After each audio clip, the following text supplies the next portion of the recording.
Hey guys, welcome back to News to Assign, where we discuss comics, movies, games, and more. And today we got some new Thor set photos from Thor Love and Thunder. Filming has finally already begun, and I'm really excited for the movie. Unfortunately, it's not going to be coming out until February of 2022. So that's unfortunate. Due to the virus, everything's been pushed back. All movie slate release dates have been pushed back. That includes Thor Love and Thunder. It was originally set to come out this year of November, but unfortunately, due to the virus, we have to wait just a little bit longer. Hopefully things get a little bit better. How are you guys doing today? If you guys are new, please be sure to like, comment, and subscribe, and share this video if you want. Get the word going. I've noticed that a good substantial amount of you who are not subscribed watch my videos, so I'd appreciate it if you go ahead and do that. Let's go ahead and get the channel growing. Plenty of content for you guys to binge on my channel. If you want to go ahead and check that out later on right after this video, you can do so. I do live streams from time to time, and I upload videos on the daily, at least I try to. And lastly, join my Discord, where you can actually join the family who talk about these kinds of things, such as comics, movies, games, movies, and memes, and stuff like that. I said movies already. Anyways, I'm just going to leave that in there. We got a lot going on right here on my Discord, so if you want to go ahead and join the family, you will be more than welcome to do so. We will all welcome you with open arms. And with all that being said, let's go ahead and get back to the article. So we're going to go ahead and discuss all these set pictures, and I'm going to talk about some of the Easter eggs and some of the things that I've actually managed to catch on these set photos. As you can see, we have Chris Hemsworth, Thor, looking jacked and ripped. They're no longer doing the fat Thor. I guess it didn't really rub well with the audience when they went to see Avengers Endgame, or Avengers Infinity War in this case.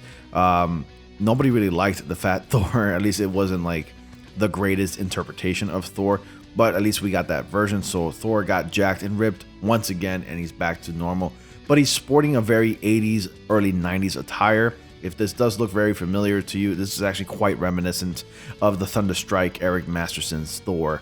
And I'll talk about him in a second. And then we have Chris Pratt's Star-Lord, sporting a new outfit very similar to the previous outfits he's worn in previous Guardians of the Galaxy movie, but this further confirms that at least his character is going to be a part of Thor Love and Thunder. So I'm excited to see this duo, actually doing stuff. It's like a buddy cop movie in this case. Maybe they're going to be challenging each other, competing with one another because they're machos. And let's go ahead and read the article from there.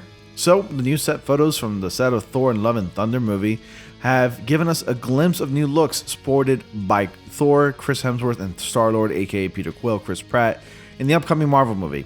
While Star-Lord's getup isn't too different from what he sported in previous movies, Thor is going for a new look entirely.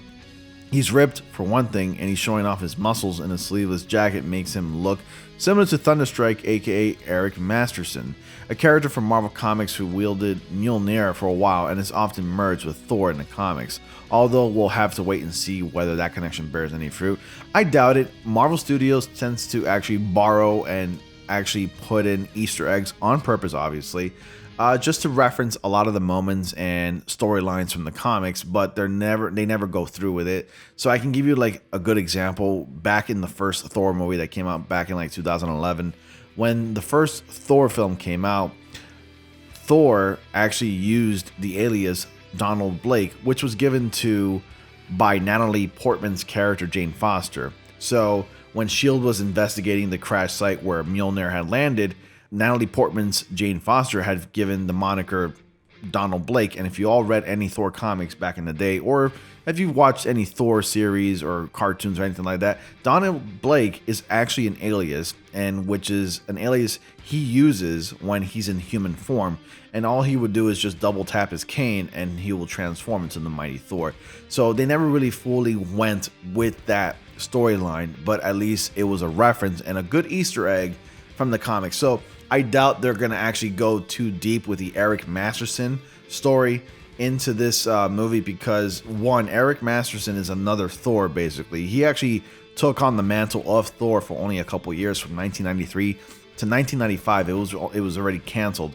But from time to time, he does make an appearance, and he is and has been part of the Thor Corps and as one of the major Thors.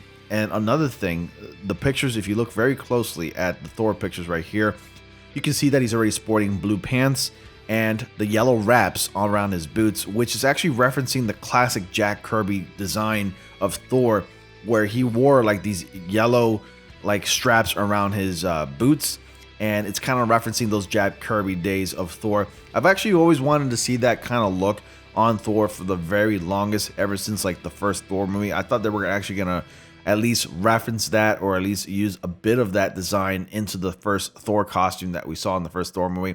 Obviously not. They went more with the modern look. Looking back now, it would have been more of a risk, but now since Marvel Studios has become so much more confident, you see them actually referencing classic designs from like back in the day very frequently, especially with like WandaVision, where they sported their classic costumes in like a cheap Halloween costume design. And now with Thor, they're going all out. They're going crazy. And Thor Ragnarok, it all started there thanks to Taika Waititi, who started directing the Thor movies. He took the character in a new light and essentially rebooted the character, at least a soft reboot, took it more into a comedic route. Thor became more likable, much more popular, and much more fun to watch. So continue on with the article. So filming for the Thor quill is currently underway in Australia, but this is our first glimpse of the set. Other pics from the behind the scenes show Sean Gunn, who plays Kraglin in the Guardians of the Galaxy movies, on set in the new cybernetic headpiece inspired by Yondu, played by Michael Rooker, who raised Peter as a kid and died in Guardians of the Galaxy 2.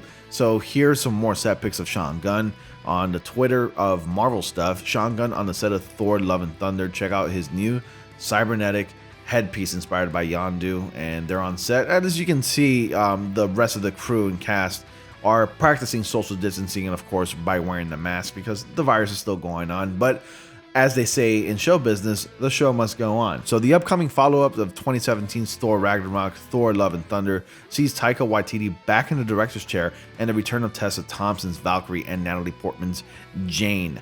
We already knew we could expect a crossover with the Guardians of the Galaxy, and as Thor was on board their ship at the end of Avengers Endgame, there are likely to be a lot more familiar faces making an appearance too. Apparently we can expect a sprawling cast assembling for an Avengers 5 feel.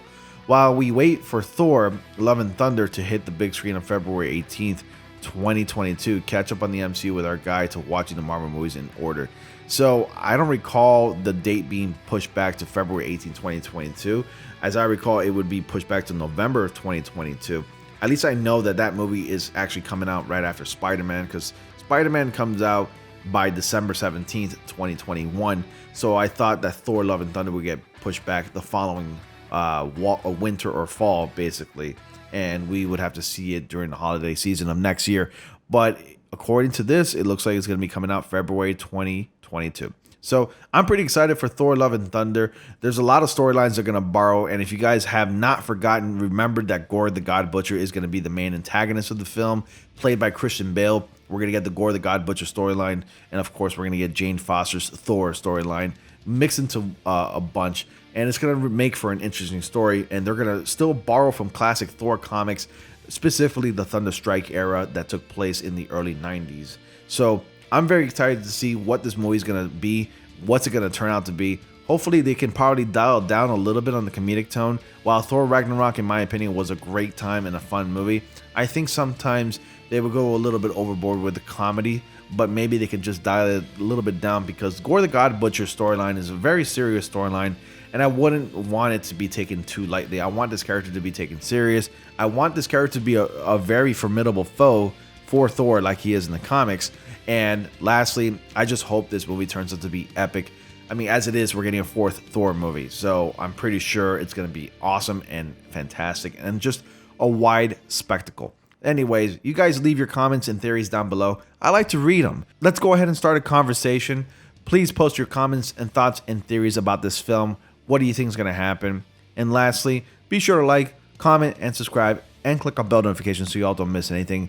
And as always, I will see you all in the next comic panel.